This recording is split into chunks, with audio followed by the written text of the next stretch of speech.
In a world where the mysteries are deeper than your crush's social media feed and darker than your browser history at 2 a.m., we bring you chapters 41 to 50 of Lord of the Mysteries. This ain't your mama's bedtime story. This is the revised version, packed with all the juicy plot twists you crave, but with a bit more spice than a forbidden romance in a Netflix series. Expect drama, danger, and maybe a few jokes that'll make you question your life choices. Oh, and while you're here laughing at my genius commentary, go ahead and smash that like button harder than you smash the snooze button in the morning. Subscribe too, because I know you're here for more of that mystical goodness. Let's dive in, if you dare. Chapter 41, Audrey and her Susie. After dumping out the coffee, because seriously, it tasted like disappointment, and returning to the armory, Klein grabbed the hefty stack of historical documents from old Neil. He then made his way up the staircase, following the eerie wall of lights, which seemed straight out of a horror flick, to the Blackthorn Security Company. Tap, tap, tap. His footsteps echoed like some shady dude in a movie about to pull a heist. The only thing missing was the dramatic soundtrack. Once Klein left the spiral staircase, he opened the door, glanced around to get his bearings, and strolled toward the second office. After wandering around this place for 2 days, he had the layout figured out. Finally. Took him long enough. Even a dog would have had it memorized by now. But hey, progress is progress. The entrance led to a massive reception hall, furnished with sofas and tables that looked like they belonged in a funeral home. Through the partition wall was the inner sanctum. To the left were 3 rooms. Mrs. Oriana's account room, the rest room where people could snore away their existential crises, and a staircase leading to the dark, creepy basement. On the right side, there were another 3 rooms, Captain Dunsmith's office, the staff office, and the entertainment room where the squad of Nighthawks played cards to stave off the endless boredom of life. Klein had caught Leonard Mitchell and 2 other dudes playing a game he recognized, though they'd renamed it Fighting Evil. But nah, this was just Fighting the Landlord with a dramatic rebranding, courtesy of the Emperor Rochelle. Klein chuckled to himself, thinking, maybe I should suggest Fighting Anxiety for my version. Seems fitting. After taking note of who was out and about, basically no one, Klein entered the civilian staff office, only to find it empty. Just him and the typewriter, an Akerson Company Model 1346, sitting there like an overcomplicated chunk of metal. Feeling nostalgic about the days when he knew how to type in good old Pinyin, Klein approached the machine. He was rusty as hell at this new typing style, but practice makes perfect, or at least less embarrassing. Tap, tap, tap. The clattering of keys filled the office like a tiny industrial symphony, and Klein grinned like a kid who just discovered cheat codes in a video game. Soon enough, he cranked out the expenditure application, but instead of delivering it right away, Klein dove into the material old Neil had given him. It was part revision, part, what the hell is this? But after grinding through it, he felt somewhat more enlightened. Maybe mysticism wasn't so bad, if you could survive the headaches. After all that intellectual heavy lifting, Klein finally grabbed the application and knocked on Dunn's office door. Dunn, clearly not stressed enough to skip lunch, smiled and asked, "Old Neil taught you this, huh?" "Yep." Threw him under the bus real quick. Klein grinned shamelessly.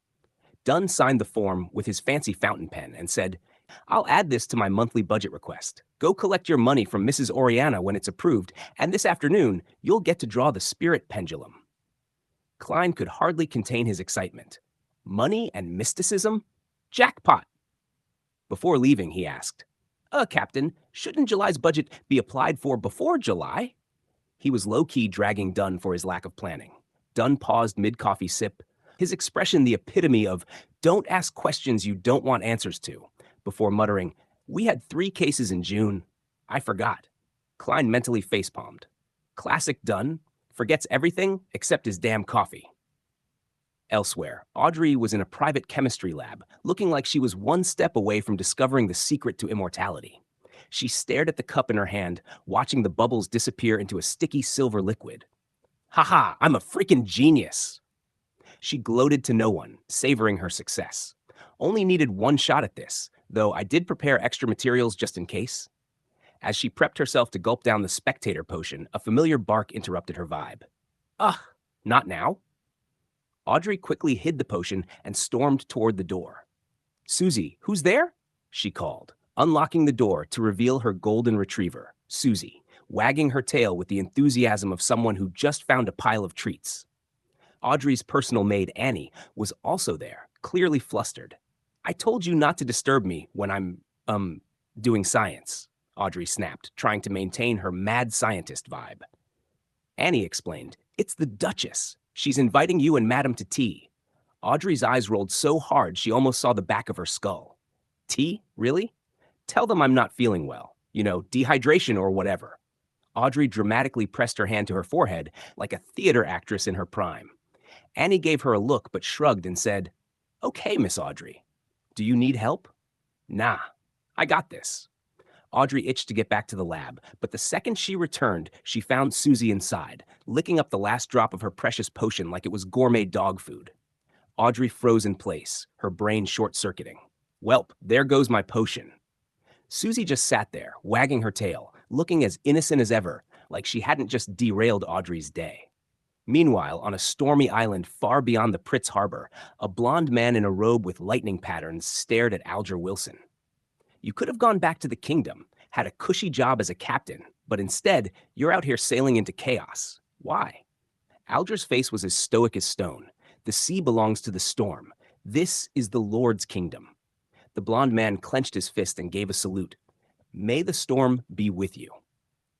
Alger mirrored the gesture, thinking to himself, if only you knew. Back in the lab, Audrey, with a level of panic that would make anyone sweat, finally succeeded in making her second batch of spectator potion. Down it went in one gulp. By Friday, the storm in Tingen was in full swing, rain smacking against windows like it had a vendetta. Inside Blackthorn Security Company, Klein, Roseanne, and Brett were munching on lunch, chatting about how short-staffed they were. Roseanne chuckled. Only one Nighthawk today? Guess everyone else is out chasing cultists. Klein, chewing his sad little bread, didn't add much to the convo. He just finished his meal and zoned out for a bit, the silver chain with a topaz dangling from his wrist like a hidden talisman. Suddenly, a knock sounded at the door. Roseanne, startled, stood up. Come in! The door opened to reveal a man drenched from the rain.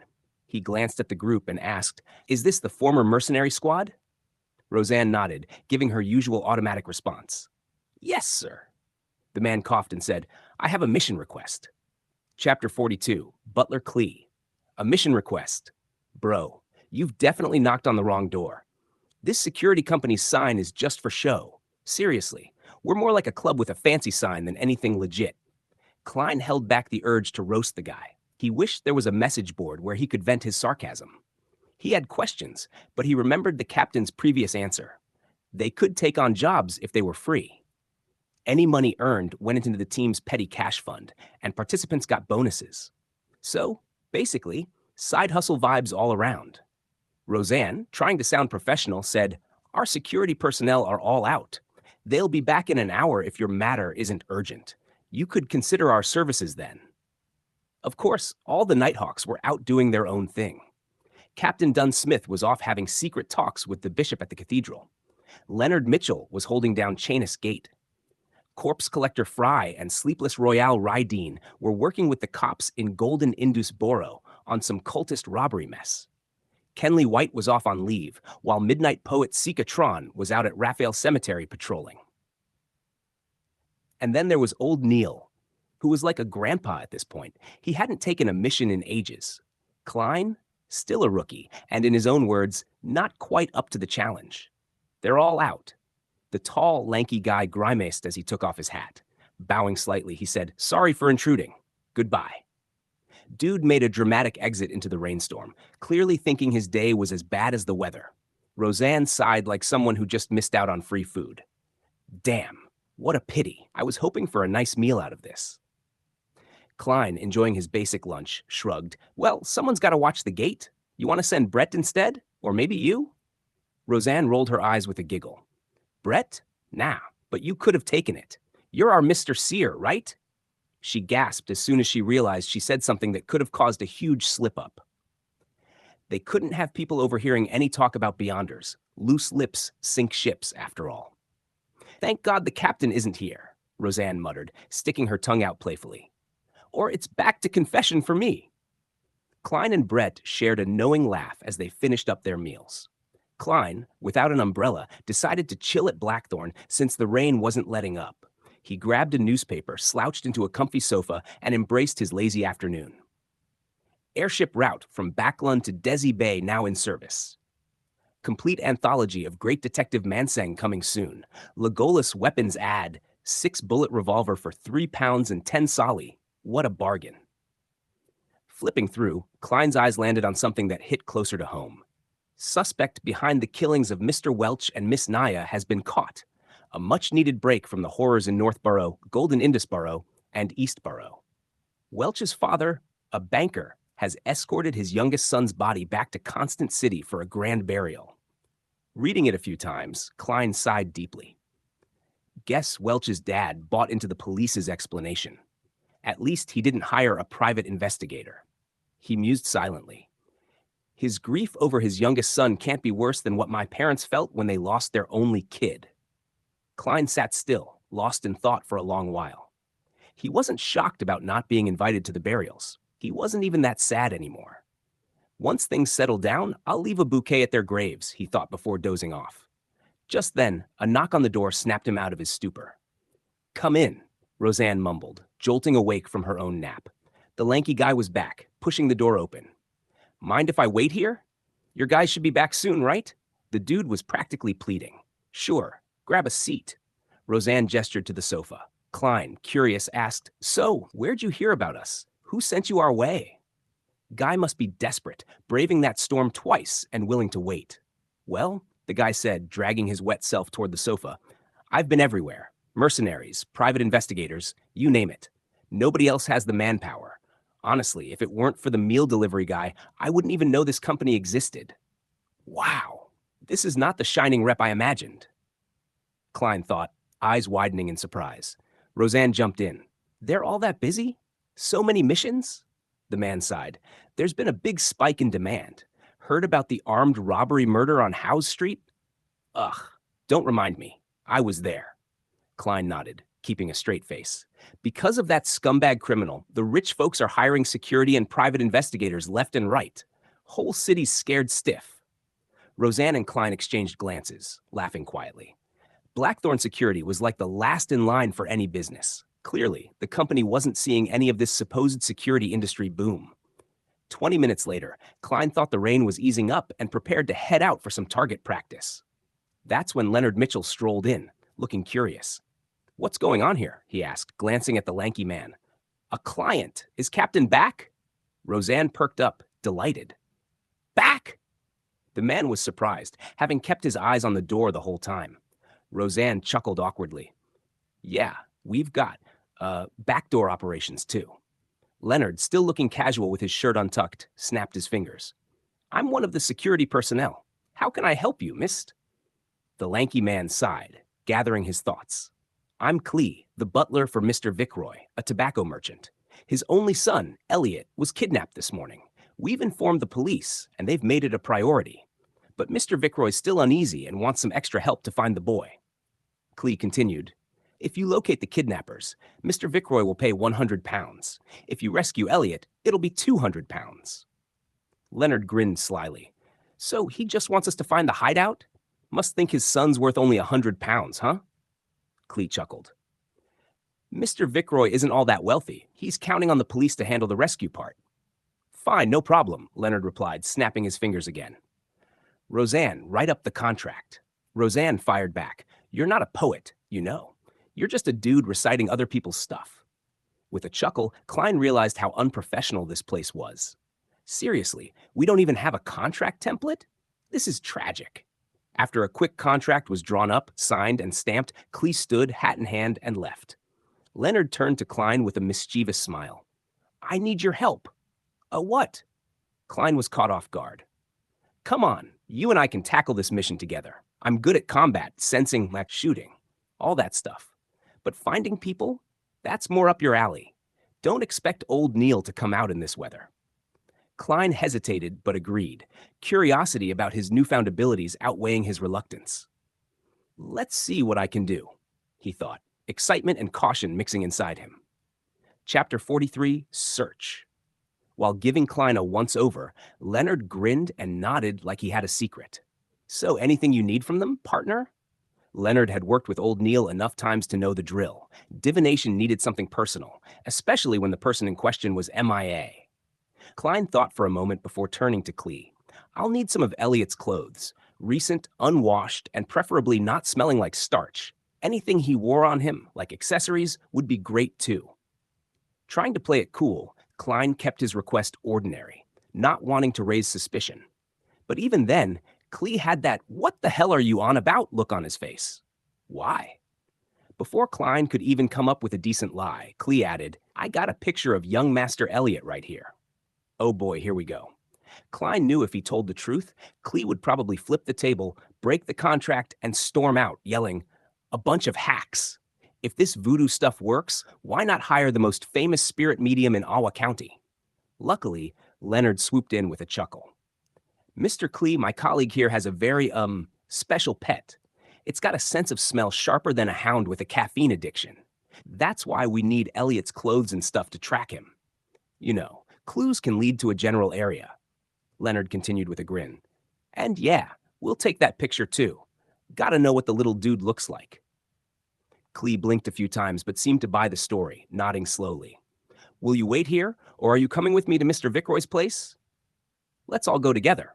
Save time, you know? Klein replied, trying not to sound too eager. Not only was he ready to flex his new Beyonder skills, but he also really wanted to save the kid. All right, the carriage is downstairs. Klee pulled out a black and white photo and handed it to Leonard.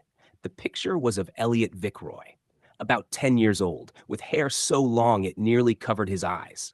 Freckles peppered his face, and let's just say he wasn't exactly going to win any beauty pageants.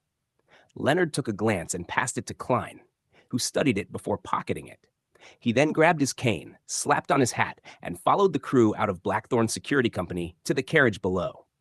The inside of the carriage was pretty fancy, thick carpet, and even a tiny table for snacks or whatever rich people do. Since Klee was riding shotgun, Klein and Leonard sat in silence, soaking in the bumpy ride.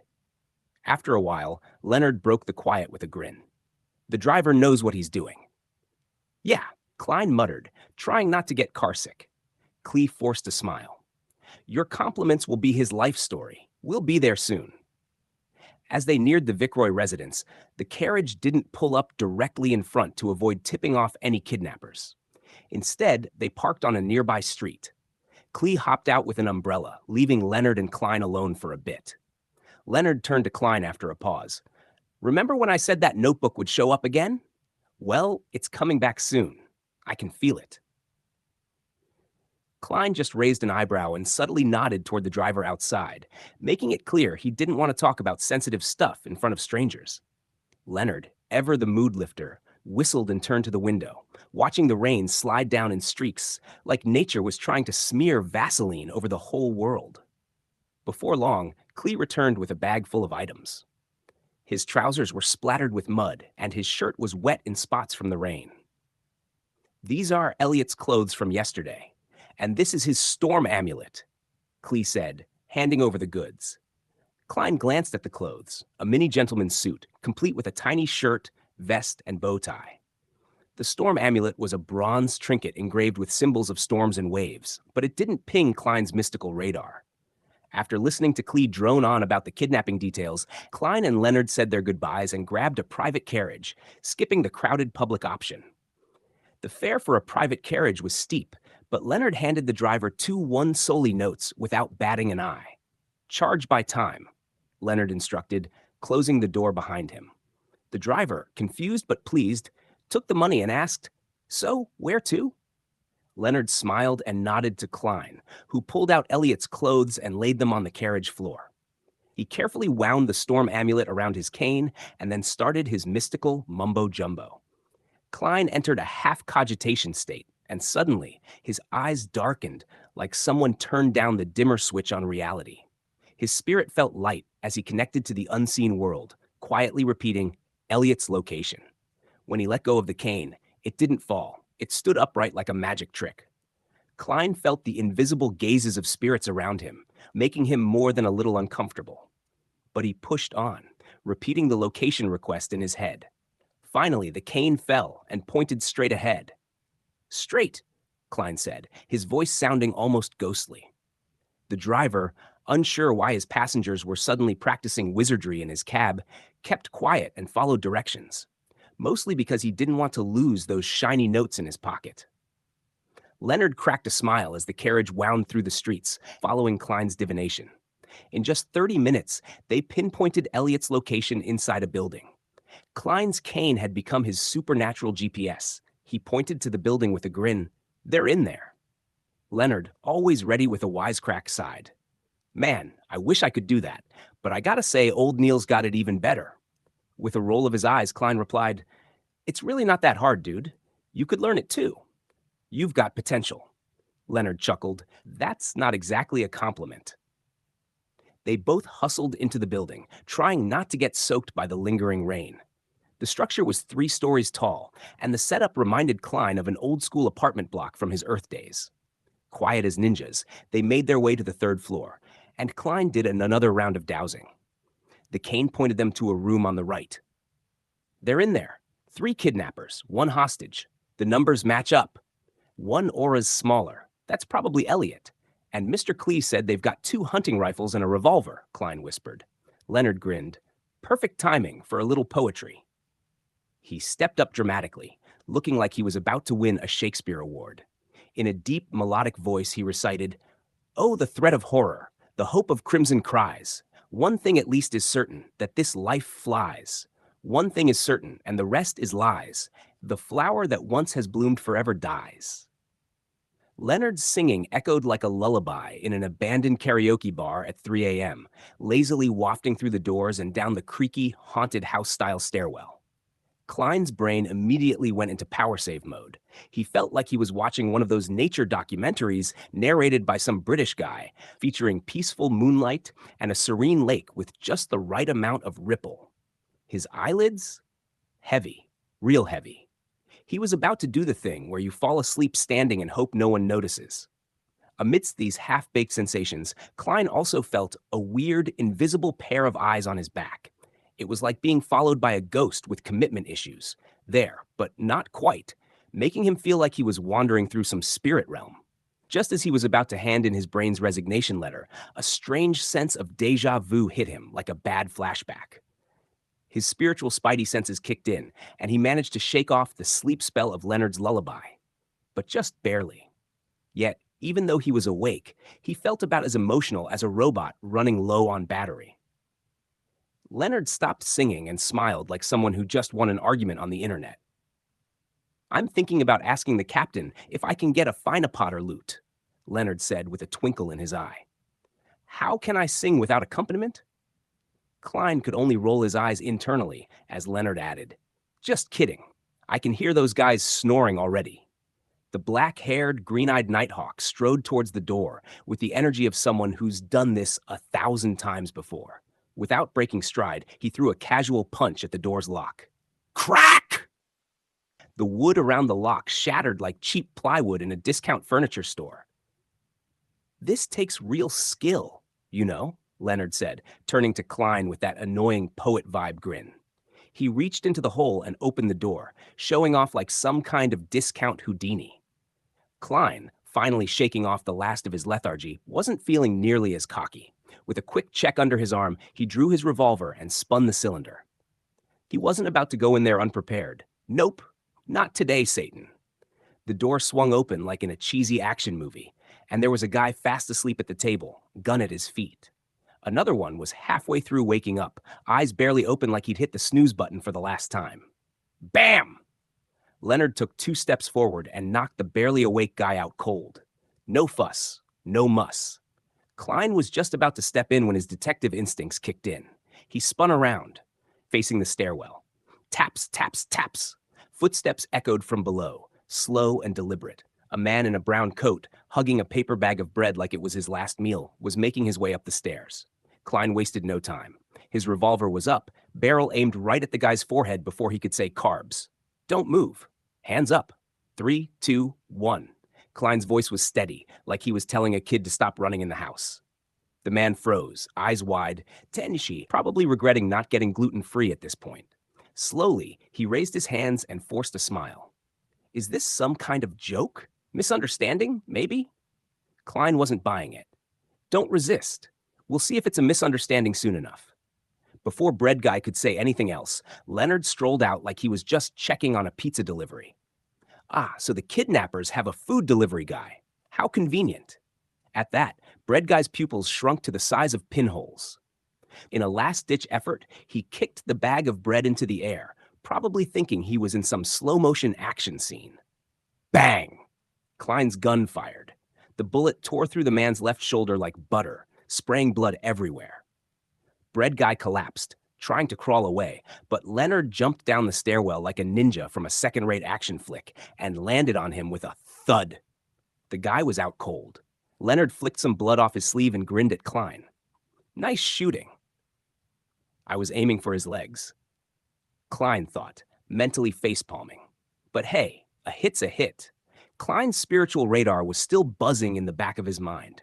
Despite not having super senses, it was like he could see and hear stuff that was normally hidden. He wondered if that was the effect of his growing connection to the spirit world. Leonard, now acting like a world-class magician, dragged the poor, shot guy back into the room, while Klein followed with his gun and cane at the ready. Inside, Elliot Vickroy, the kidnapped kid, jolted awake from the gunshot. He sat up slowly, looking around like he wasn't sure if he was still dreaming or if his life was finally about to suck less. Leonard had tied up the kidnappers with their own rope, and for the guy Klein had shot, they did a half-assed bandage job. No bullet removal, though. Because Leonard wasn't about to get his hands dirty. Who are you? Elliot stammered, caught between fear and relief. Yep, you guessed it. Very precise. Leonard casually shot back with his typical nonchalance. This guy actually has some humor in him? Klein thought, lowering his revolver. We're mercenaries hired by your dad, Klein explained. Or you could call us security personnel, if that sounds better. Elliot let out a huge sigh of relief. Am I saved? For real? Leonard gave Klein a look. Go fetch the cops. No way I'm walking out of here with a kid and 4 unconscious dudes. Looks bad for business. Klein nodded, putting away his revolver. As he headed downstairs, he couldn't shake the feeling that he was forgetting something important. Leonard's offer to play quint with Elliot echoed behind him. Out on the street, Klein flagged down 2 cops, told them the situation, and made sure they got the Vickroy family on board. Later, Leonard signaled to Klein, and they both slipped away before the cops could make things more complicated. Chapter 45, Returning. The Antigonus notebook is in the apartment across the kidnappers. Although it was very coincidental, Klein believed that his intuition was correct. He immediately got out of bed and rapidly changed out of the old clothes he usually wore to bed. He picked up a white shirt beside him and draped it on, quickly buttoning from top to bottom. 1, 2, 3. He suddenly realized that he was missing buttons. The left and right sides did not seem to match. Looks like he was trying to invent a new fashion trend, the half-buttoned chaos look. On careful look, Klein realized that he had made a mistake buttoning the first button, causing the shirt to warp. Maybe he should just go for the classic, just rolled out of bed look instead. He shook his head helplessly before taking a deep breath and slowly breathing out, using some of his cogitation techniques to restore his calm. Deep breaths, perfect for when you realize you're late and also wearing a shirt that screams, "Help!" After putting on his white shirt and black trousers, he barely managed to wear his armpit holster steadily. He pulled out the revolver he hid under his soft pillow and holstered it. Nothing says ready for action like a sidearm tucked away with the rest of your dreams. Without time to tie a bow tie, he draped his formal suit on, and with a hat and cane in each hand, he walked to the door. After putting on his half-top hat, Klein gently twisted the door handle and walked into the corridor. What a sight he must be. Half-dressed and fully stressed. He carefully closed his bedroom's wooden door and sneaked downstairs like a thief. He used a fountain pen and paper in the living room to leave a note. informing his siblings that he had forgotten to mention that he had to be early for work today. Classic Klein. Who needs alarm clocks when you can just create a family mystery? The moment he was out the door, Klein felt a cool breeze and his entire being calmed down. It was like nature's way of saying, "Dude, chill out. You look like you've been through a tornado." The street in front of him was dark and silent without any pedestrians. Only the gas lamps illuminated the streets. The kind of scene that makes you wonder if you're living in a noir film or just in the wrong neighborhood at the wrong time. Klein took out his pocket watch from his pocket and snapped it open. It was just 6 in the morning, and the crimson moonlight had not completely faded away. However, there was a hue of sunrise over the horizon. Sunrise or hangover cure? You decide. He was just about to seek out an expensive for-hire carriage when he saw a 2-horse, 4-wheeled trackless carriage approaching him. "What is this? An Uber for horses?" Klein mused as he waved for it to stop. "Good morning, sir." The carriage driver stopped the horses skillfully. The ticketing officer beside him had his hand to his mouth while yawning, clearly in desperate need of a coffee stronger than a witch's brew. To Zodeland Street. Klein scooped out 2 pennies from his pocket and 4 halfpence. 4 pence, the ticketing officer replied without any hesitation. After paying for the ride, Klein got onto the carriage and found it empty.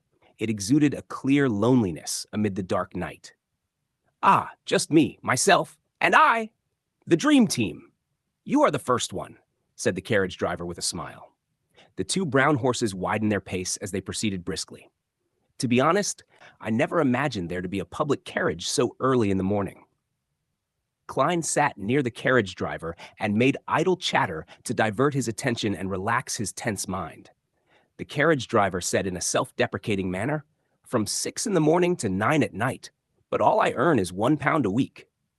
"Guess you missed the Get Rich Quick seminar," Klein replied, raising an eyebrow. "Are there no breaks?" inquired Klein in bafflement.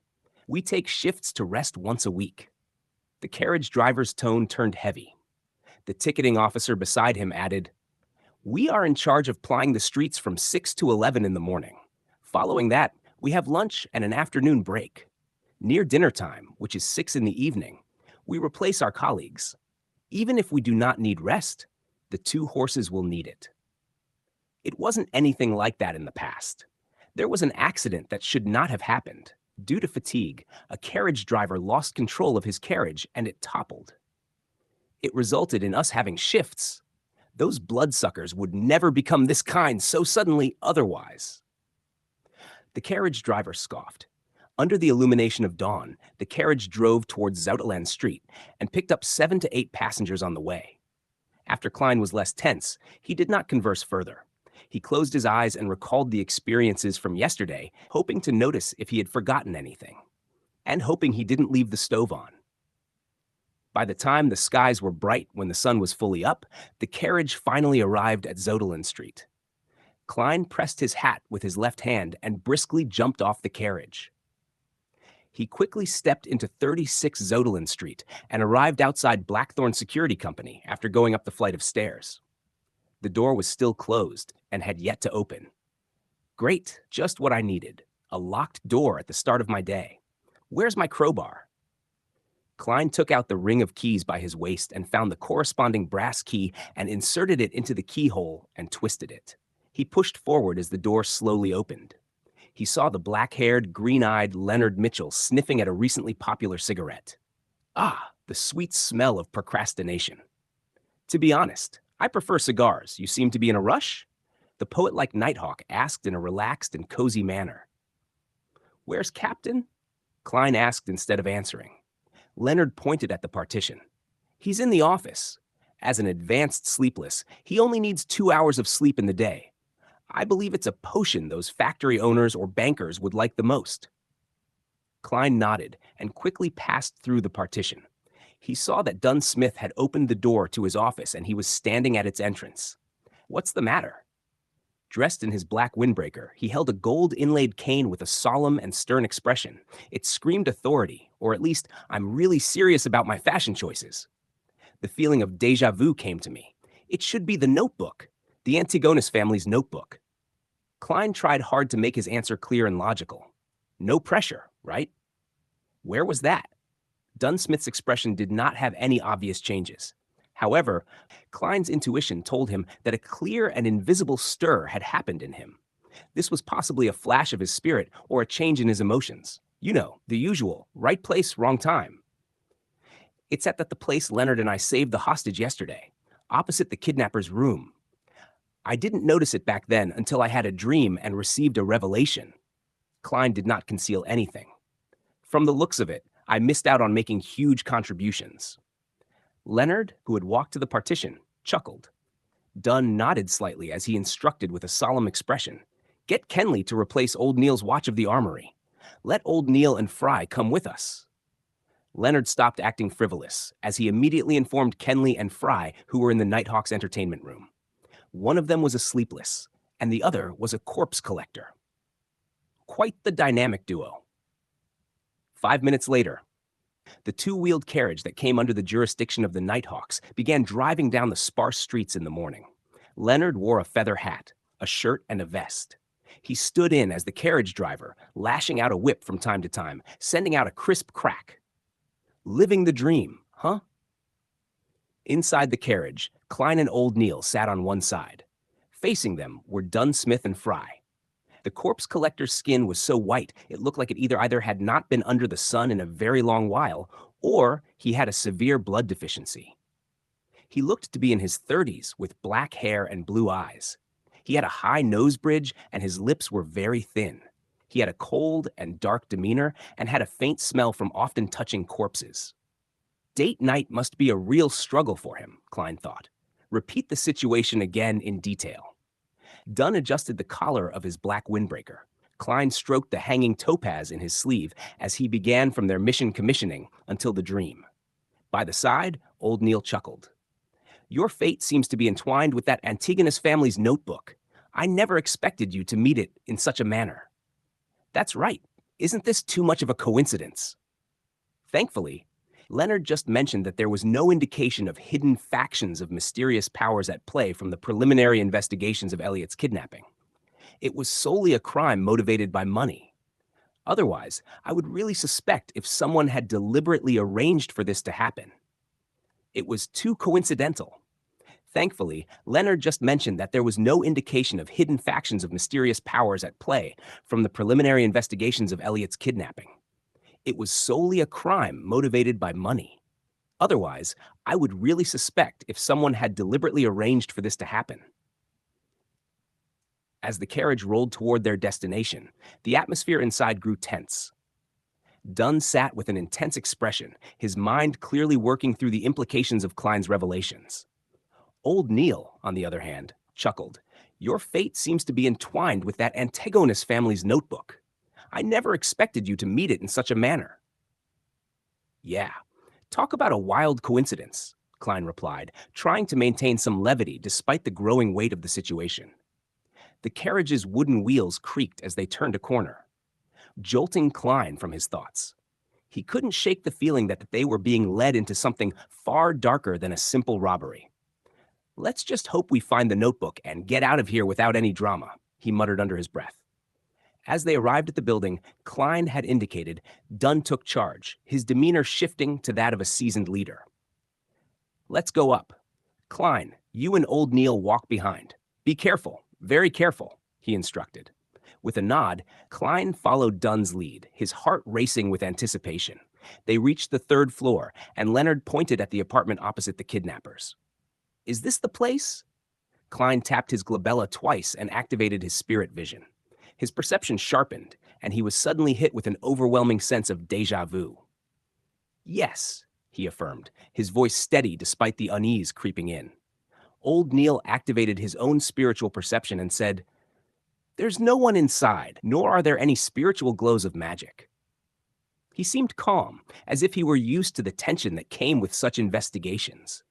Corpse Collector Fry added in his hoarse voice, There aren't any evil spirits. His eyes, always on alert, scanned their surroundings for any signs of danger. Leonard stepped forward, repeating the action he had taken the day before, and punched the door's lock. This time, the wood shattered, and the lock flew off with a loud crash, echoing ominously in the silence of the corridor.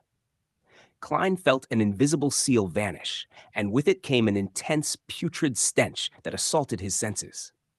Corpse, a rotting corpse, Fry declared coolly, showing no reaction to the foul odor. Dunn cautiously pushed the door open, and the sight that greeted them was horrific. In front of a chimney sat a rocking chair, occupied by an old woman dressed in black and white.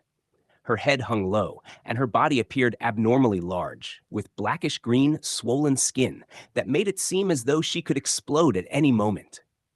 The sight of maggots squirming between her flesh and clothes was enough to turn Klein's stomach.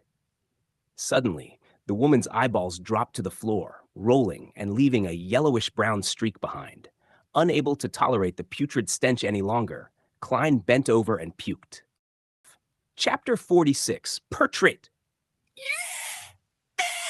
Klein squatted there, hurling his guts out like he was auditioning for a role in a horror flick. Guess he was on a liquid diet this morning since he skipped breakfast.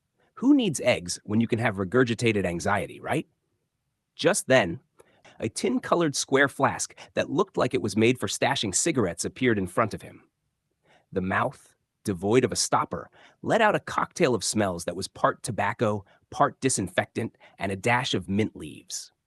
It was like someone had taken a dirty sock, dipped it in cleaning supplies, and then decided to freshen it up with some peppermint oil. Talk about a nostril wake-up call. The pungent aroma clung to the air like that one friend who doesn't know when to leave, but Klein's nausea had finally decided to take a vacation. He stopped his spewing and stood up, feeling a bit more human. He traced the tiny flask upwards, spotting a pale hand that looked like it had just crawled out of a grave. Following the sleeve of a black windbreaker, he found Corpse Collector Fry standing there, oozing cold and dark vibes like a goth kid at a family reunion. "Thank you," Klein said, regaining his composure as he wiped his mouth on his sleeve. "Classy, right?" Fry nodded, his expression as lively as a rock. "It'll be fine once you get used to it." "Thanks for the pep talk, buddy."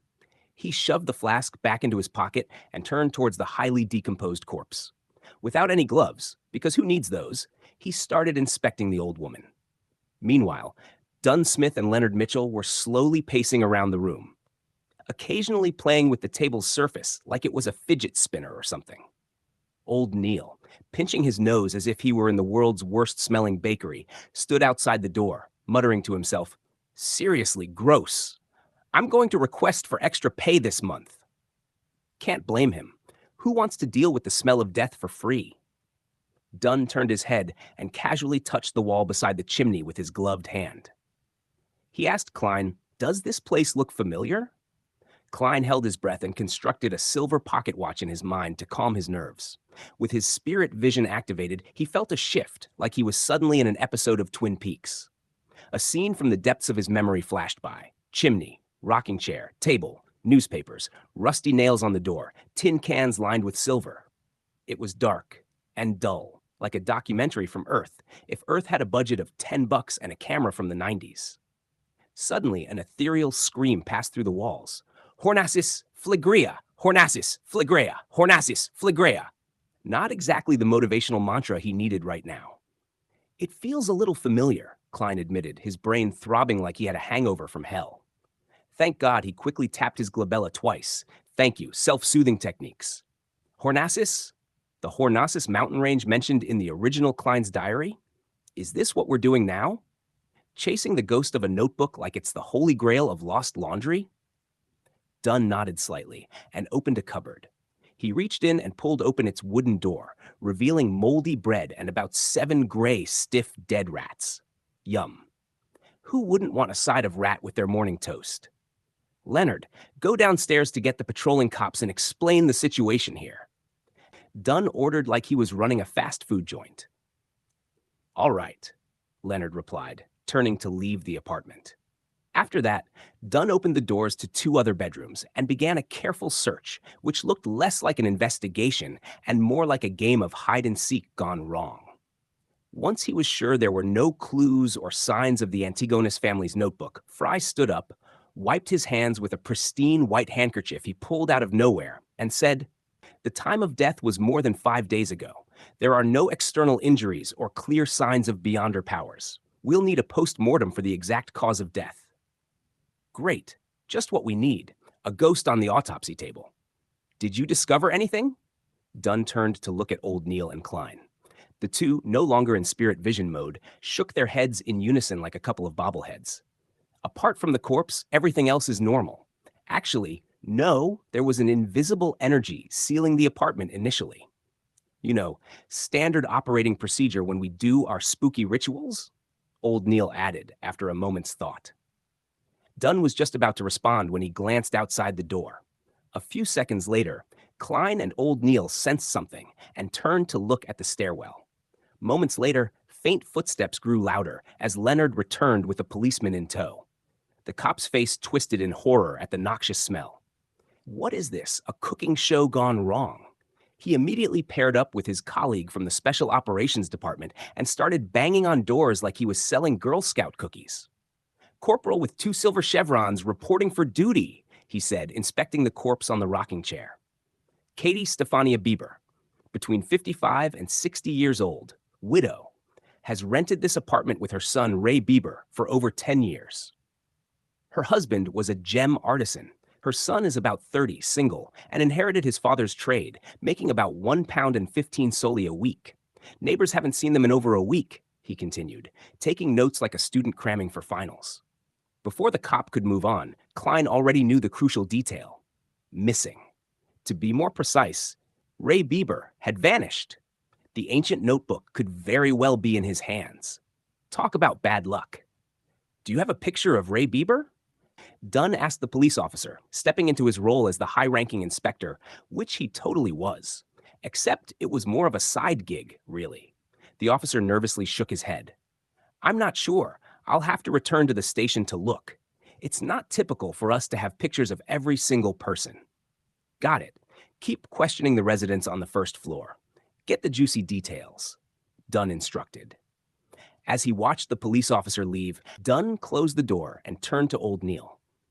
I'll leave the rest to you. If not, we'll have to make all the residents sleep and sketch Ray Bieber's looks. Yay. I don't trust those describe him and we'll draw it sketches. Old Neil nodded, pulling out a few thumb-sized bottles from his robe and scattering their contents like a chemist in a mad scientist competition. Suddenly, he pulled out a clump of powder and spread it in a circle around himself. Strangely, a biting smell spread through the air, cutting through the nauseating stench in the room. Klein felt an invisible force field wrap around him, separating him from the chaos, almost like the room had a force field keeping out the drama. Old Neil half closed his eyes, mumbling an incantation that sounded like a playlist of ancient mumbo-jumbo. Klein caught snippets. Goddess, give me strength. And we look forward to the protection of the night. Someone was feeling optimistic. Suddenly, a wind burst through the windows, blowing up the powder like a bad hair day gone rogue. Klein's heart raced as he felt goosebumps crawling over him, like he was being watched by 100 unseen eyes.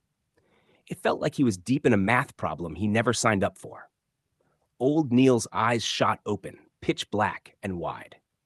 He took out a fountain pen from his pocket and began sketching on a scrap piece of paper as if he were on a reality TV show about speed drawing.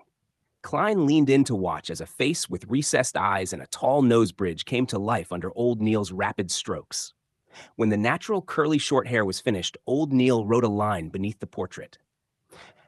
Black hair, deep blue eyes. Left of his mouth is a fully ceramic tooth implant. Suddenly, the fountain pen clattered to the table as old Neil's body trembled. This is Ray Bieber's likeness based on the remnants in this room, he whispered, his eyes returning to normal. Old Neil circled back to his original spot, and the invisible force field dissipated like a bad dream. Praise the lady, old Neil said, tapping his chest in a ritualistic manner. Klein's taut nerves finally relaxed as he examined the drawing. Ray Bieber's features were pretty standard. Nothing special, just your average guy, except for that sagging philtrum. Who knew being average could be so boring? I'll try using dowsing rod seeking, he declared, picking up the portrait and finding some male clothes in the bedroom, spreading them out like he was laying out the buffet at a fancy brunch. Dunn, Leonard, and old Neil watched, not bothering to stop him. Fry was as silent as a shadow. Klein's eyes shifted from brown to black as he recited his lines, then released his grip. The black cane stood there, almost mocking him. Ray Bieber's location, Klein whispered, focusing intently as he held the portrait of Ray Bieber. It's just, I can't shake the feeling that all these pieces are connected. The notebook, the deaths, the missing people. It feels like I'm standing on the edge of something deep and dark. Old Neil leaned back, his eyes narrowing slightly. Connections are important, but they can also lead you into traps. Focus on what you know and what you can control. We can't afford to be careless. Klein nodded, but couldn't help feeling the weight of the mystery pressing down on him. You mentioned that my survival is a mystery in itself. Do you think it has something to do with whatever entity or force is behind all this? Old Neil's gaze turned thoughtful. It's possible. Whatever power was at play in the Antigonus notebook may have deemed you significant enough to spare. But why? That's the real question. What do you have that they want? Or perhaps you possess something they fear. Klein rubbed his temples, trying to dispel the throbbing pain creeping back into his mind. I wish I knew. I've been trying to piece everything together, but it feels like trying to catch smoke with my bare hands. Old Neil sighed, a hint of amusement creeping into his expression. You know, in our line of work, sometimes it's better to leave the smoke alone and focus on the flames. Find what's directly in front of you before diving deeper. Klein took a deep breath, letting Old Neil's words settle in. Right. I should focus on Ray Bieber and the potential threats surrounding him. I need to figure out what he knows, or if he's just as lost in this as I am. Exactly, Old Neil replied, his tone now more serious. And remember, you're not alone in this. We're in it together, and that counts for something. Klein felt a flicker of reassurance at that. Thanks, Old Neil. I guess I needed that reminder. But still, what if I end up uncovering something I'm not ready to handle? Old Neil chuckled softly, his demeanor lightening. Then we'll deal with it as it comes. Just remember, not every shadow is a threat. Some are just there to remind you that you're not alone. Why do you say so? Klein frowned in puzzlement. Here's the adjusted version of Chapter 47 with added adult humor and slang while maintaining the original content. Chapter 47, Old Neil's Lack of Money. Old Neil rubbed his temples and said, I believe we have a general idea of why the three of you engaged in a mass suicide. That notebook is also now purportedly in Ray Bieber's hands. Furthermore, the matter has already been exposed. Regardless of whether you are alive or dead, it will hardly influence any subsequent developments. I believe that the surreptitious existence or mysterious power that caused all of this will not pay you any special attention. It's just like how you would not pay attention to the ants on the ground. Heh heh, as long as you do not try to make him recall you. And our arrest warrant for Ray Bieber will quickly reach the secret order.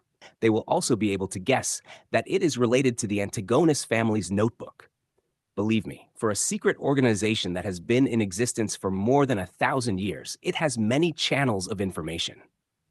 Therefore, their focus will be diverted to Ray Bieber's whereabouts in a bid to find the notebook before us.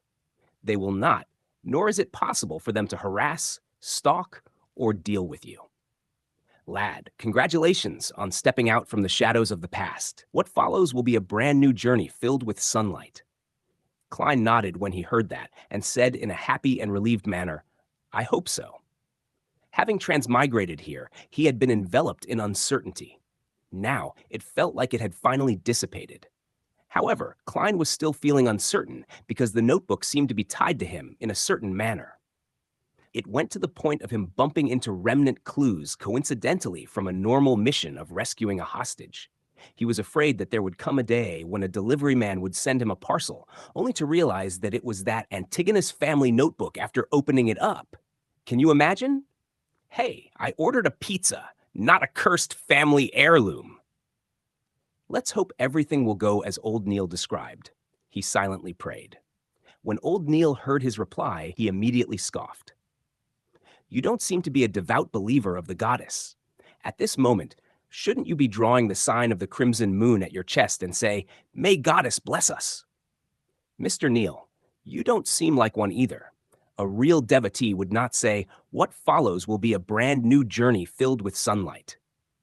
Having been studying mysticism under Old Neil, Klein had established a decent friendship with him, so he did not stand on ceremony to return a sarcastic remark. Both of them locked eyes and chuckled with great rapport.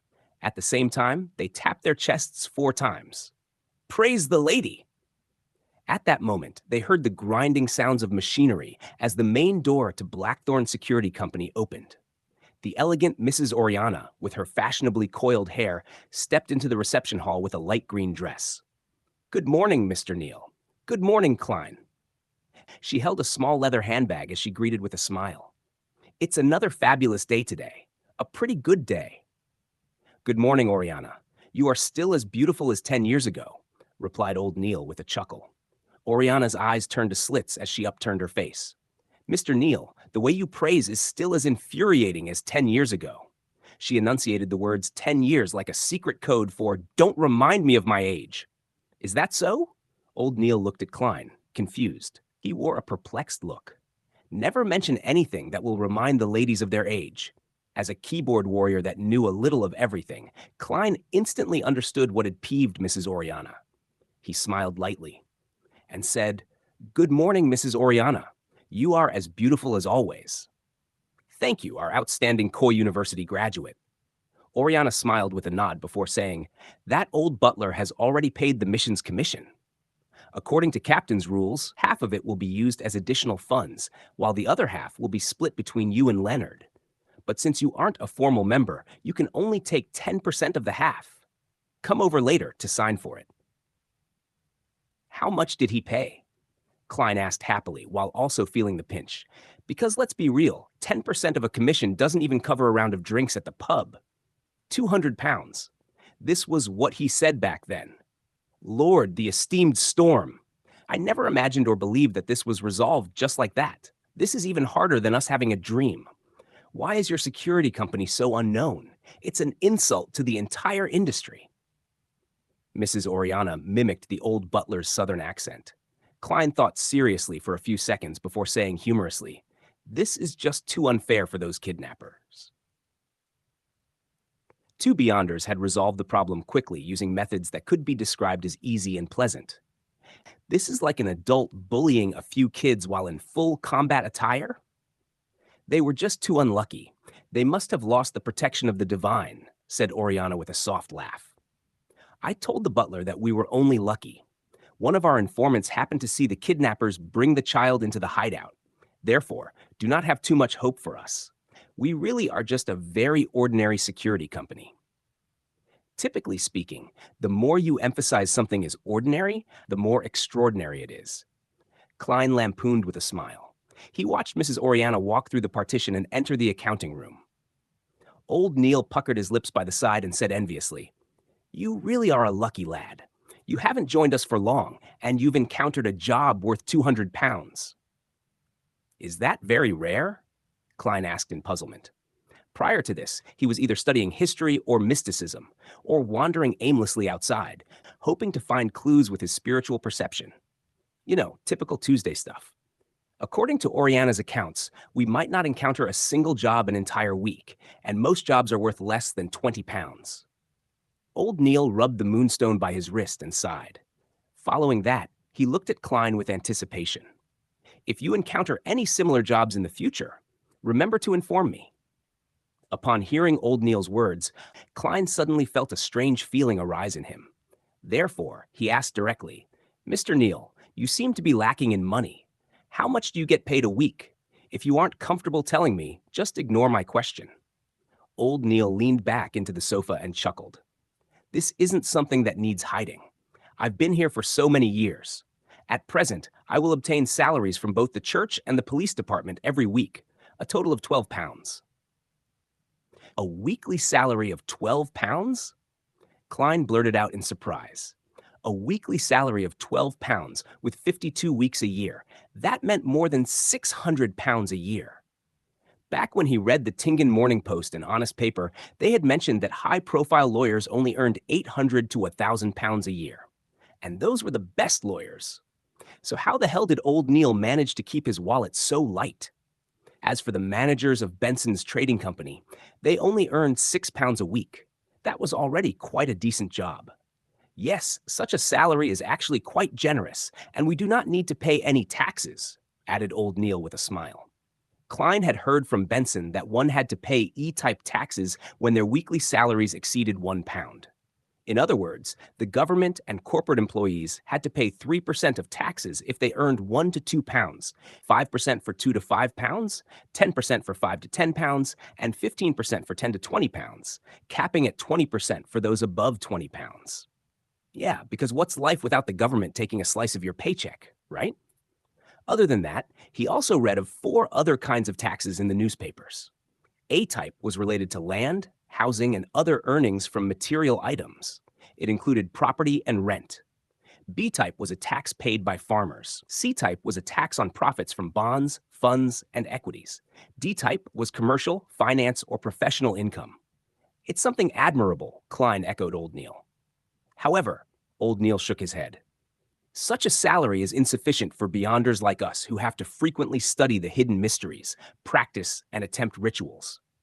Aren't materials obtainable via application? Asked Klein in puzzlement.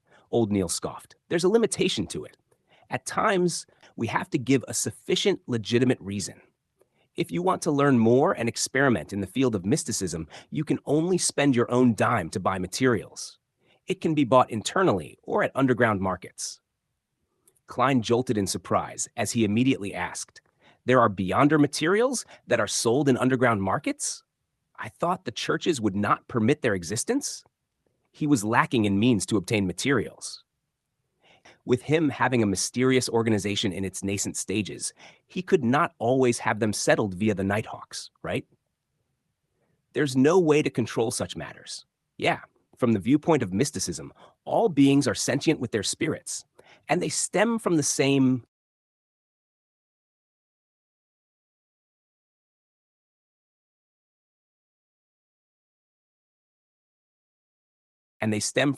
source. The materials we use are not limited to those extraordinary creatures. It also comes from ordinary animals, plants, and minerals. For example, the poison hemlock, gold mint leaves, and night vanilla in the bottle of seer potion. They are items we can encounter frequently in our daily lives. They might not have any extraordinary characteristics, but they have special characteristics. Through concoction and blending, they will derive certain effects. Therefore, this is not a trade that the church can ban, explained Old Neil in detail. Without waiting for Klein to say a word, he continued, "Besides, it's not only the core of extraordinary beings that are of use. For example, the Lavos squid. Apart from its blood, its eyeballs, skin, and tentacles are pretty good materials. Unless the church captures it entirely with its own manpower, to completely corner and control any outflows would be a tremendous financial burden.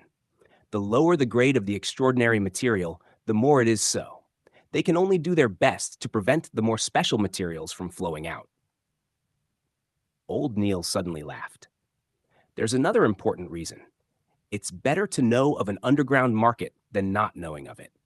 Under the premise that secret organizations have not been fully eliminated, this is a pretty good strategy. Besides, it can help us obtain materials we are lacking.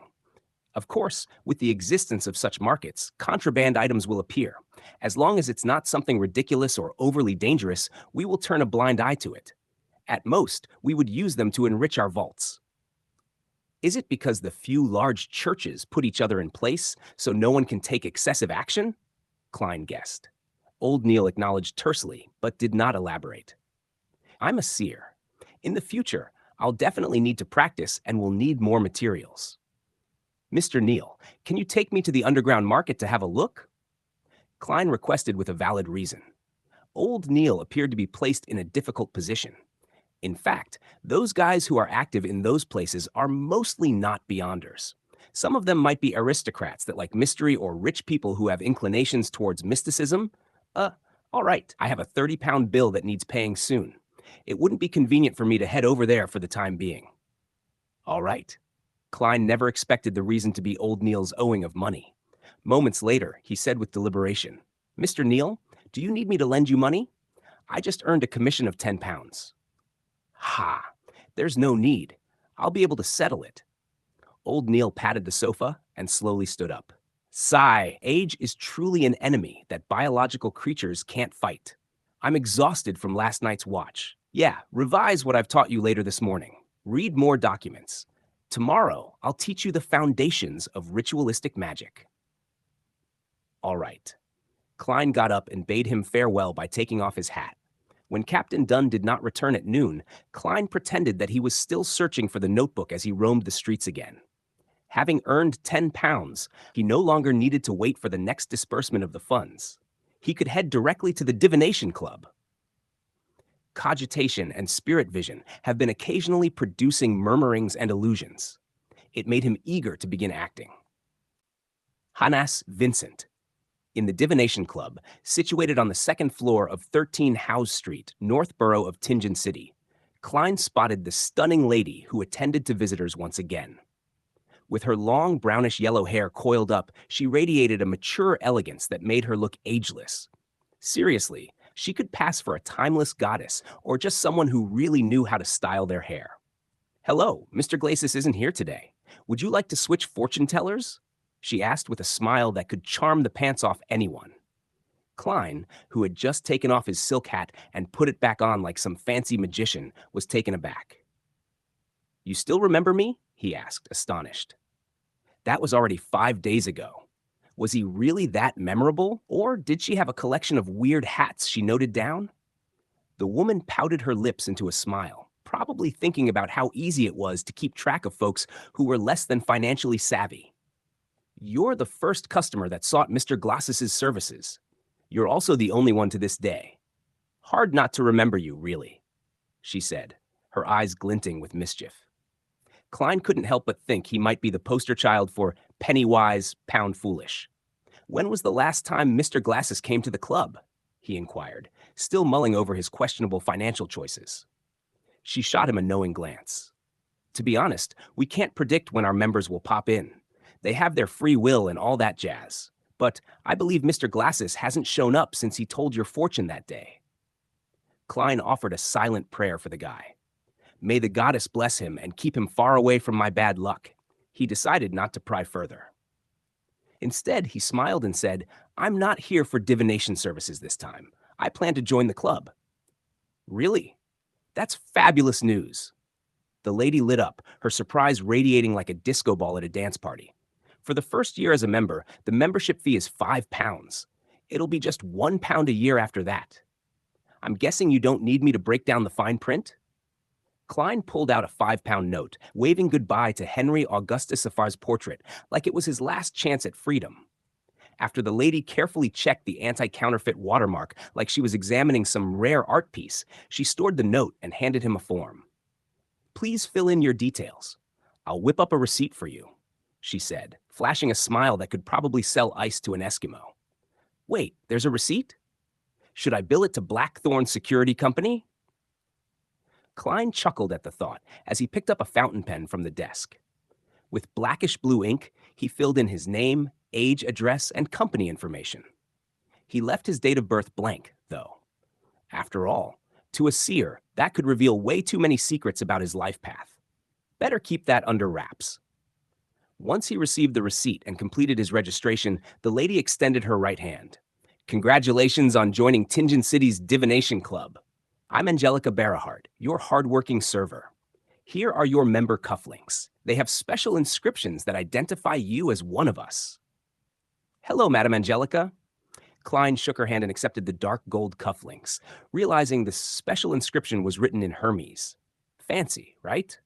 After a moment, Angelica pondered. "What divination arts are you familiar with?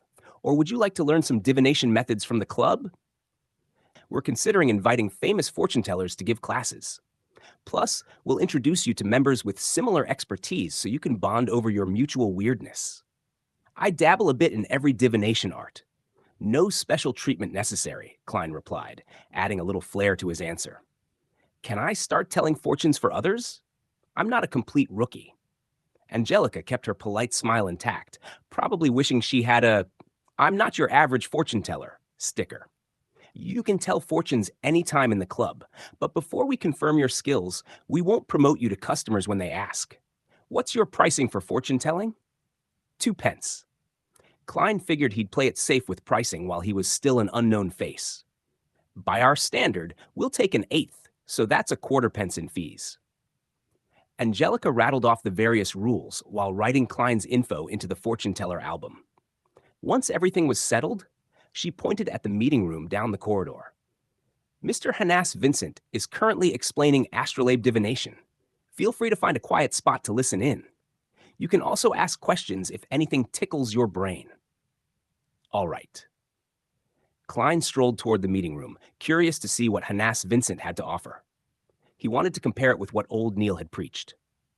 Just then, Angelica caught up to him and whispered, "Mr. Moretti, would you like coffee or tea? We serve Side Black Tea, Southville Coffee, and Desi Coffee." Klein, who had been reading papers like a bored scholar, knew these coffees and black tea were on the lower end of the spectrum, but they were definitely better than the instant crap he had at home. After a moment of contemplation, he said, "A cup of Southville coffee. 3 teaspoons of sugar. Hold the milk, please." Lone Kingdom's Southville was renowned for its beer and red wine. Many important figures adored them. Their coffee? Not so much. Got it. I'll bring that right to you. Angelica pointed toward the meeting room like a tour guide. Klein ambled over to the half-closed door, eavesdropping as a voice with a thick Awa accent declared, "Astrolabe divination is one of the more complex arts among the divination disciplines." But that's only for the average Joe, Klein mentally added. He noticed 5 tables arranged in a circle surrounding a middle-aged man in a classic black robe, Hanass Vincent. The dude had dark circles under his eyes and brown hair that looked like a porcupine had taken up residence there. Not exactly a poster child for self-care. Hanass nodded at Klein as he entered, barely slowing down his lecture. Klein took a seat on the side, leaning back comfortably as he scanned the room. It was a mix of 4 men and 2 women, some scribbling notes, others whispering, or shooting Klein rueful smiles as if they were all in on some cosmic joke. Klein placed his cane down, adjusted his half-top hat, and tapped his forehead twice, trying to look deep in thought while casting his gaze at Hanass to observe his aura. Dark red. Looks like someone's a little anxious. Every other part of him is fine, though. What's eating him? Klein muttered to himself, trying to suppress a chuckle. He felt like a quack doctor analyzing symptoms. He was genuinely pleased with his spirit vision ability.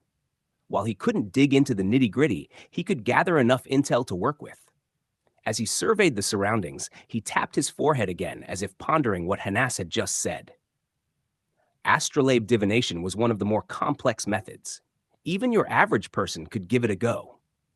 It involved determining the inquirer's fate by assessing the positions of celestial bodies at their birth and correlating them with various symbols. Sounds complicated, right? But hey, some folks had simplified the process to merely gazing at the stars and calling it a day. Klein listened quietly without interrupting or asking questions.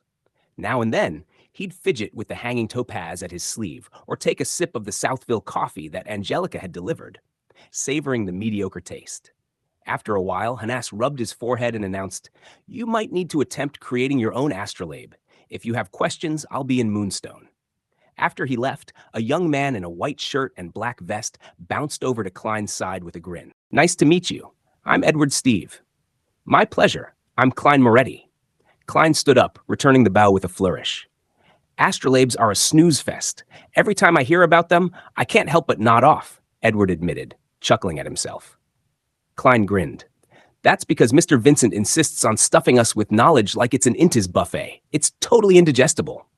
I could handle an Intis feast, though. They usually serve tiny bites on a massive plate." Edward laughed, sitting up straight. "Are you new? I haven't seen you around in the 2 years I've been here." "I just joined today," Klein replied honestly. "What's your specialty?" "I'm best at tarot and poker divination," Edward asked casually. "I know a little of everything, but just a smidge," Klein replied, echoing his humble brag. He wasn't being modest. It was just that there was an overwhelming mountain of mysterious knowledge he hadn't conquered yet in the realm of divination. Just as the other members started discussing horoscope divination, Angelica entered the meeting room again. "Mr. Steve, someone wants you to tell their fortunes." Chapter 49, Divination Art with a Twist. Klein, fresh on his mysticism journey, knew enough to impress the average Joe, But he wasn't about to start acting like some mystical know-it-all. He was aware that divination could be broken down into 3 different categories based on one critical factor: where the hell the revelation came from. Category 1. Think of it as the DIY of divination. Tarot cards, poker decks, pendulums, dowsing rods, and those wild, trippy dreams. You're using your own spiritual Wi-Fi to connect to the spirit world. Of course, like any crappy connection, you need a strong signal. If your spirituality's weak, you're going to get more static than answers. Non-beyonders? Yeah, good luck with that. You're better off trying to get Wi-Fi in the middle of a forest. Card divination gives a little more structure, like when your GPS kind of works, and dreams. Well, those are hit or miss, like whether or not you remember what happened after a wild night out. Category 2. Spirit numerology and astromancy, or as Klein liked to call it, fortune-telling for nerds.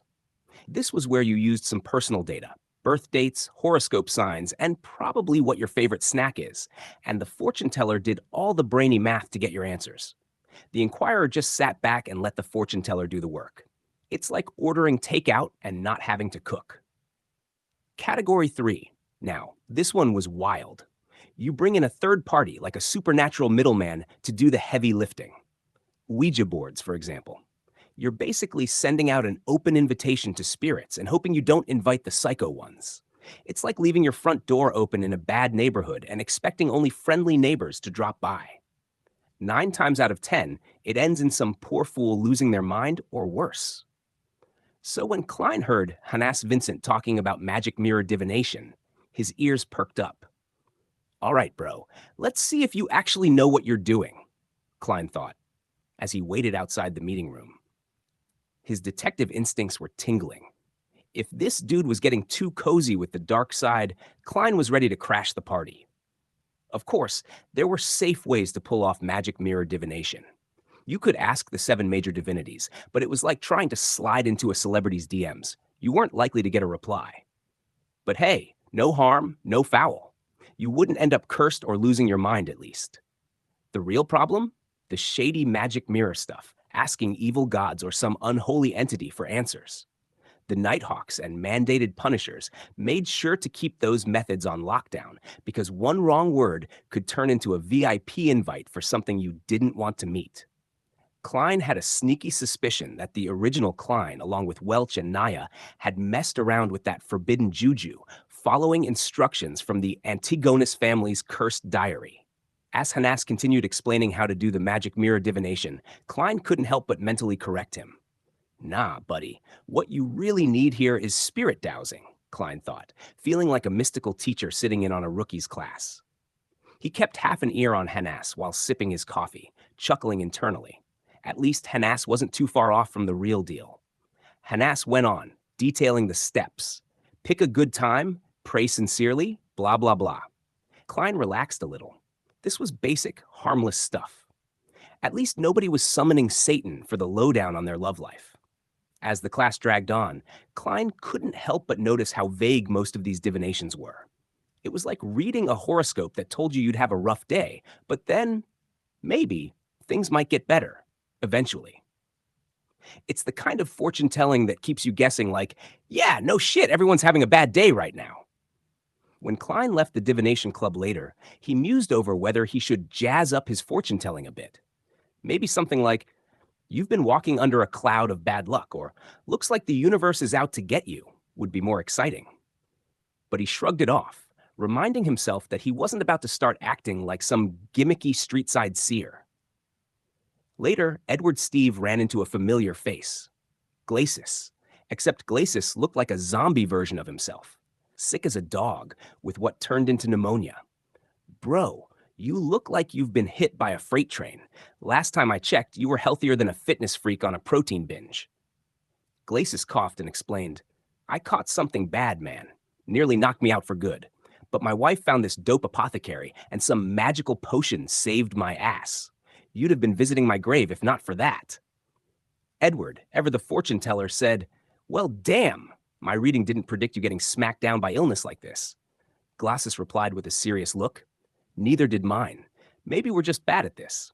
But then, something clicked in Glacis's head, and his expression shifted. That Mr. Klein Moretti, He's not just some regular guy. That dude's a very, very, very magical doctor. Edward blinked, confused, but Glossus just nodded solemnly, clearly amazed by Klein. Clearly amazed by Klein, Glacis raised his arm and stared straight into Edward's and Angelica's probing gazes. He said in excitement, "He's a very, very, very magical." He lowered his arm and said after using very thrice, "Doctor, Chapter 50, Old Neil's Magical Repayment Hustle." 7:30 in the evening, around the Moretti family's dining table. "Klein, why the hell do you have to get to work so early as a consultant? Isn't the point of a consultant gig to sit back and relax? Or are you doing something shady at that security company? Are they having you chase after dangerous stuff?" Benson shot Klein a suspicious look while stabbing a potato like it owed him money. Klein, trying to keep his cool, carefully spit out the bones from his pan-fried dish and went with his pre-planned excuse. "A bunch of old historical documents needed shipping to Backlund. I had to make sure the handoff went smooth and nothing went missing. You know how it is. The muscleheads there don't speak a lick of Faceac. I was the translator, if you catch my drift." Klein winked as if his boring excuse was some spy-level shit. Benson sighed, after gulping down his food like someone who had never seen a paycheck bigger than 1 pound, 10 soli. Man, knowledge is power, or at least it gets you extra work. Klein, seeing an opening, whipped out a 5-pound note like it was no big deal and slid it across the table to Benson. "Speaking of power, I got paid extra today. Time you get yourself something other than that potato sack you've been wearing." 5 pounds? Benson and Melissa gasped in unison, like they'd never seen real money before. Benson grabbed the note, holding it like it might evaporate any second. His eyes bulged.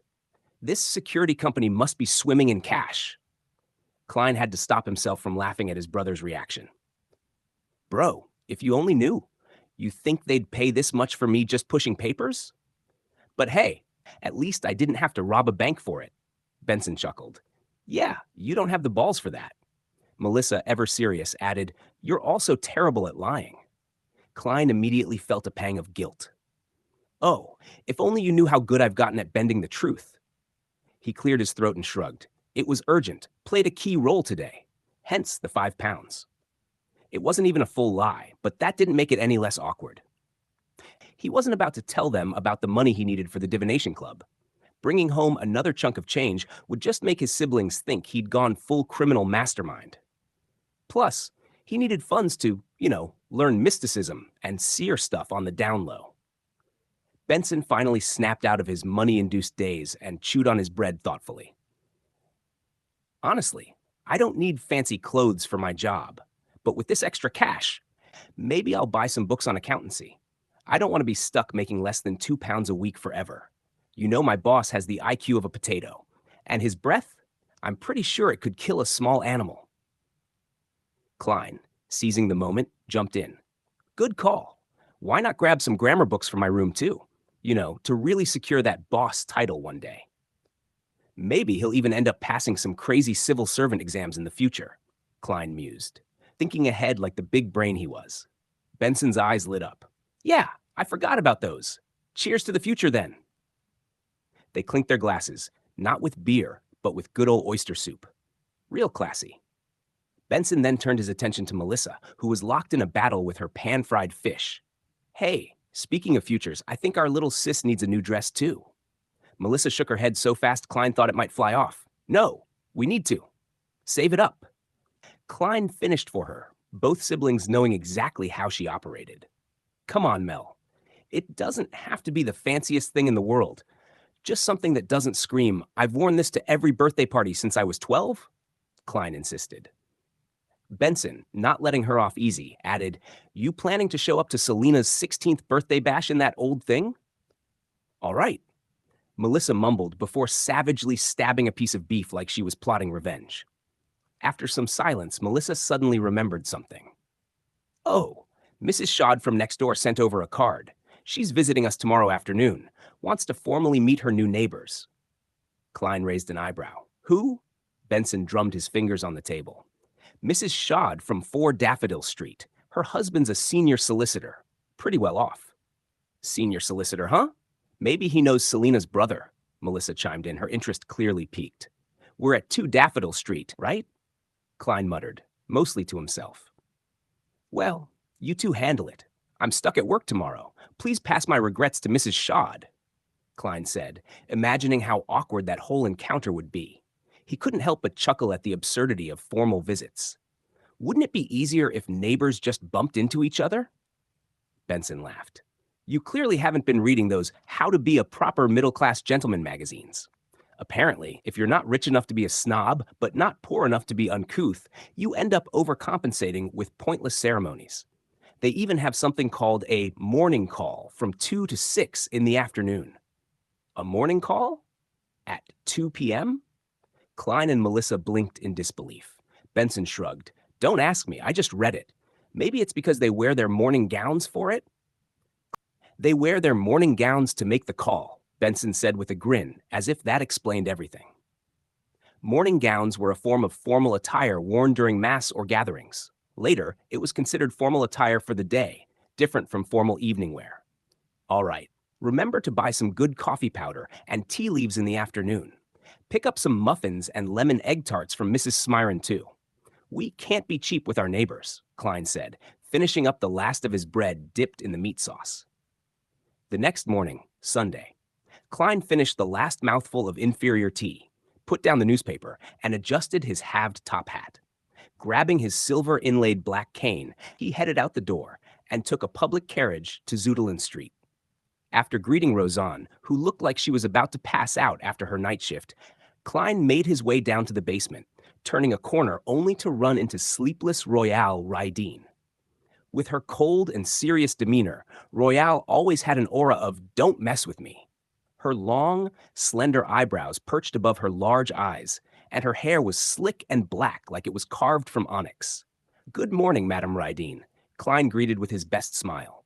Royale barely nodded in return, her deep blue eyes locking ahead like she had no time for pleasantries. As they passed by each other, Royale suddenly stopped. Ritualistic magic is a very dangerous thing, she said without turning around. Klein blinked, unsure of what to say. By the time he turned back, all he saw was her back as she walked away. Thank you, Klein shouted after her, still frowning. Making his way to the armory, Klein found old Neil chatting with Brett, who seemed to be covering a shift he wasn't supposed to.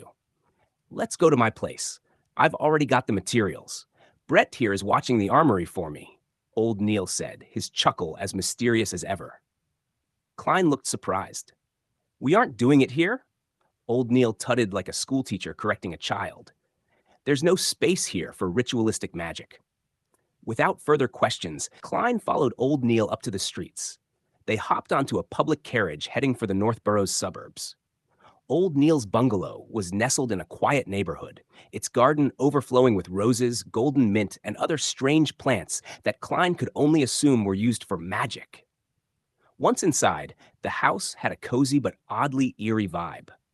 The carpeted foyer led to a spacious living room with light-colored wallpaper and dark brown floors. A small floral-printed carpet lay under a round table, surrounded by comfy seating and even a piano. My late wife was a big fan of music, old Neil said, pointing casually at the piano. We'll set up for the ritual here in the living room. Sofa and coffee table are in the bedrooms, so we've got the space. All right, Klein replied cautiously. Old Neil placed the silver chest on the table and laughed. Time to show you how ritualistic magic is really done. Pay attention. You'll need to remember this. He pulled out a piece of fake goatskin parchment from the chest. It had bizarre symbols and pictures inked in black, filling the room with a strange, calming fragrance. Klein watched closely, only to realize old Neil wasn't performing some mystical rite. He was writing an IOU. When old Neil scribbled 30, followed by the pound symbol, Klein couldn't hold back his confusion any longer. Mr. Neil, what kind of ritualistic magic is this? Old Neil coughed and, without missing a beat, said in all seriousness, Today I'm using magic to settle a debt of 30 pounds. Wait, you can do that? Klein's eyes widened as his mouth gaped.